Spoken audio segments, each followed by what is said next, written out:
ஒரு பெண்மணி தனது கணவை இலக்கை நோக்கி புகையிரதத்திலே பயணித்துக் கொண்டிருக்கின்றால் அந்த சமயத்தில் கொள்ளையர்களால் புகையிரதத்தை விட்டு வெளியே தூக்கி எறியப்படுகிறார்.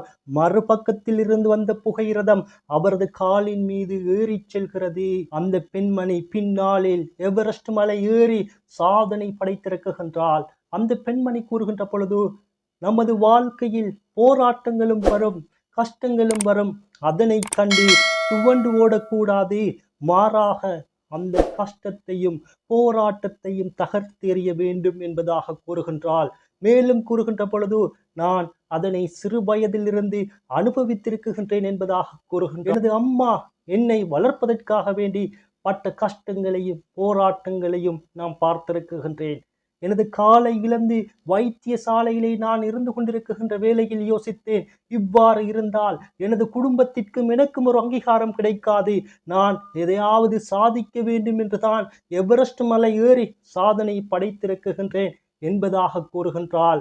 இந்த யூடியூப் தளத்தை இப்பதான் முதல்ல பார்க்குறீங்களா, சப்ஸ்கிரைப் பண்ணி பக்கத்தில் உள்ள பெல் ஐகானை கிளிக் பண்ணுங்க. அப்பதான் நான் போடக்கூடிய காணொளிகளை உங்களுக்கு பார்வையிட முடியும். ஒவ்வொரு சாதனையாளர்களின் வாழ்க்கை வரலாற்றினை பார்க்கின்ற பொழுதுதான் எமக்கும் எனக்கும் உங்களுக்கும் சாதிக்க வேண்டும் என்கின்ற வெறியும் உற்சாகமும் வரும். அதனால் தான் இந்த யூடியூப் தளத்திலே ஒவ்வொரு சாதனையாளர்களினுடைய வாழ்க்கை வரலாறு பதிவேற்றம் செய்யப்படுகிறது. அதாவது இன்றைய காணொளியிலே நாம் பார்க்க இருப்பது ஒரு பெண்மணியினுடைய சரித்திர சாதனை போகின்றோம். அந்த பெண்மணி யார் என்று சொல்ல வேண்டும்? இல்லை, இந்த காணொளியை முழுமையாக பாருங்கள். இடைநடுவில் தான் அந்த பெண்மணியினுடைய பெயரை கூறுவேன். ஆனால் உங்களுக்கு தெரிந்தால் கமெண்ட் பண்ணுங்க. வாங்க வீடியோக்கு போகலாம். 1988ஆம் ஆண்டு உத்தரப்பிரதேசத்திலே பிறக்குகின்றால் அந்த பெண்மணி. அந்த பெண்மணிக்கு சிறு வயதிலிருந்தே வாலிபால் விளையாடுவதிலும் ஃபுட்பால் விளையாடுவதிலும் தீவிர ஆசை இருந்தது. அதனால் சிறு வயது முதலே விளையாடி கொண்டிருந்தார். வாலிபால் போட்டிகளில் சர்வதேச அளவிலான போட்டிகளில் பங்கு பெற்று அவளது திறமையை வெளிக்காட்டிக் கொண்டிருந்தவள் தான் அவள். சர்வதேச அளவில் அவளால் செல்ல முடியாமல் இருந்தது. ஏனென்றால் அவளது குடும்ப சூழ்நிலை காரணமாக எப்படியாவது ஒரு வேலைக்கு போக வேண்டும், தனது குடும்பத்தை பார்க்க வேண்டுதான் அவள் நினைத்தாள். அதனால் அரசு பொதுத் தேர்விலே பங்கு பற்றி அதில் சித்தி அடைந்ததன் காரணமாக நேர்முக பரீட்சைக்காக வேண்டி இந்தியாவின் தலைநகரத்துக்கு வரச் சொல்லி அவளுக்கு அழைப்பு வருகிறது. அவளும் அந்த அழைப்பை ஏற்றுக்கொண்டு போவதற்கு தயாராகின்றாள். ஆனால் அவளுக்கு தெரியாது, இந்த புகையிரதத்தில் நாம் சென்றால் நமக்கு இவ்வாறானதொரு நிலை வரும் என்பதை அவள் அறிந்திருக்கவில்லை. உத்தரப்பிரதேசத்திலிருந்து டெல்லிக்கு செல்கின்ற புகையிரதத்தில் ஏறிவிட்டு தனது இலக்கை சிந்தித்துக் கொண்டு செல்கின்றார். நான் எப்படியாவது வேலைக்கு செல்ல வேண்டும், வேலைக்கு சென்றால்தான் எனது குடும்பத்தை நல்ல முறையில் பார்க்க முடியும் என்பதாக எண்ணி அவள் அந்த புகையிரதத்திலே ஏறி புறப்படுகின்றாள். ஆனால் அந்த புகையிரதத்திலே என்ன நடக்கப் போகின்றது என்பதை யாரும் அறிந்திருக்கவில்லை.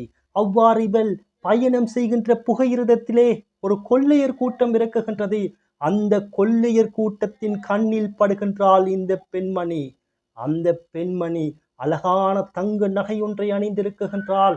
அந்த தங்க நகையை பறிப்பதற்காக வேண்டி இந்த கொள்ளையர்கள் வருகின்றார்கள். தங்க நகையை பறித்து எடுக்குகின்றார்கள் மற்றும் அவரது கையில் வைத்திருந்த அந்த பேக்கை பறிப்பதற்காக முயற்சி செய்கின்றாள்.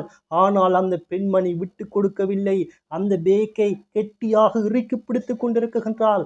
இந்த சமயத்திலே அந்த கொள்ளையர்கள் என்ன செய்கின்றார்கள் என்றால், அந்த பெண்மணியை புகையிரதத்தை விட்டு வெளியே தூக்கி வீசப்படுகிறாள்.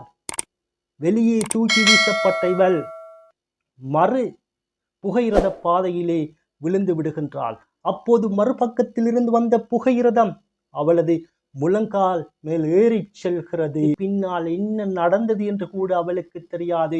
சுய நினைவை இழந்து இருந்தால் அந்த சந்தர்ப்பத்திலே வைத்தியசாலைக்கு கொண்டு போய் சேர்க்கப்படுகின்றால்.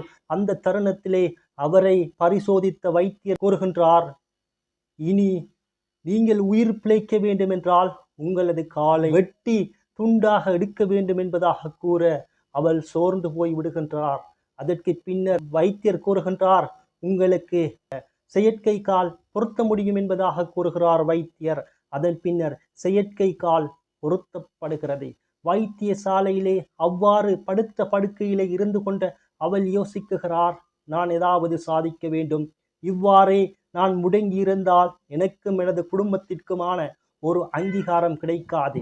நான் எவ்வாறாவது ஒரு சாதனையாளராக மாற வேண்டும். அதற்கு நான் என்ன செய்ய வேண்டும் என்றால், உலகிலே மிகவும் உயரமான மலை எவரெஸ்ட் மலையை ஏறி சாதனை படைக்க வேண்டும். எவரெஸ்ட் மலை ஏறி இந்தியா கொடியை நட வேண்டும் என்பதாக அவள் எண்ணி எவரெஸ்ட் மலை ஏறுகிறாள். எவரெஸ்ட் மலை ஏறி இந்தியா கொடி ஏற்றுகின்றாள் அந்த பெண்மணி. எவரெஸ்ட் மலை மட்டுமா ஏறி இருக்குகின்றார் என்றால் இல்லை. ஐரோப்பாவிலும் ஆப்பிரிக்கா, ஆஸ்திரேலியா போன்ற கண்டங்களில் இருக்குகின்ற மிக உயரமான மலையையும் ஏறி அந்த பெண்மணி சாதனை படைத்திருக்குகின்றாள். அந்த பெண்மணி யார் என்று தெரியுமா உங்களுக்கு? அந்த பெண்மணி அருணிமா சின்ஹா. அந்த பெண்மணி காலை இழந்து ஒரு உலக சாதனை, அதுவும் உலகத்திலே உயரமான மலையை ஏறி தொட்டிருக்குகின்றார் என்றால் அந்த பெண்மணியினுடைய வாழ்க்கையில் இருந்து நாம் எதனை படிக்க வேண்டும்? தன்னம்பிக்கை வேண்டும். என்னால் செய்ய முடியும், என்னால் சாதிக்க வேண்டும் என்கின்ற வெறியும் நமக்குள்ளே இருந்தால் நிச்சயமாக நமது இலக்கை நோக்கி பயணிக்கலாம். முதலில் நாம் ஒரு இலக்கை தேர்ந்தெடுக்க வேண்டும். அந்த இலக்கை நோக்கி பயணிக்க வேண்டும். எவ்வளவு தடைகள், எவ்வளவு அவமானங்கள் வந்தாலும் அதனை தாண்டி பயணிக்க வேண்டும். கால் வெட்டப்பட்டு துண்டாக்கிய நிலையில் அவள் வீட்டிலே இருந்தாளா? இல்லை. தனது குடும்பத்திற்கு தனக்கும் ஒரு அங்கீகாரம் கிடைக்க வேண்டும் என்பதற்காக வேண்டி எவரெஸ்ட் மலை ஏறினார் அல்லவா? அவள் எவ்வளவு பெரிய ஒரு சாதனையாளராக போற்றப்பட வேண்டிய. முடியாது என்பது முட்டாள்தனம், முடியும் என்பதுதான் மூலதனம். நிச்சயமாக நமக்கு நாம் ஒரு தன்னம்பிக்கையை வளர்த்தால் இந்த உலகத்தையே எம்மால் வெல்ல முடியும். இந்த யூடியூப் தளத்தை இப்போதான் நீங்க முதல்ல பார்த்தீங்கன்னா சப்ஸ்கிரைப் பண்ணுங்க, பக்கத்தில் உள்ள பெல் ஐக்கோனை கிளிக் பண்ணுங்க. இன்னும் ஒருவர் பயனடைய இந்த காணொளியை பண்ணுங்க. மற்றும் ஒரு காணொளியில் உங்களை சந்திக்கும் வரை உங்களிடமிருந்து விடைபெற்று செல்கின்றேன்.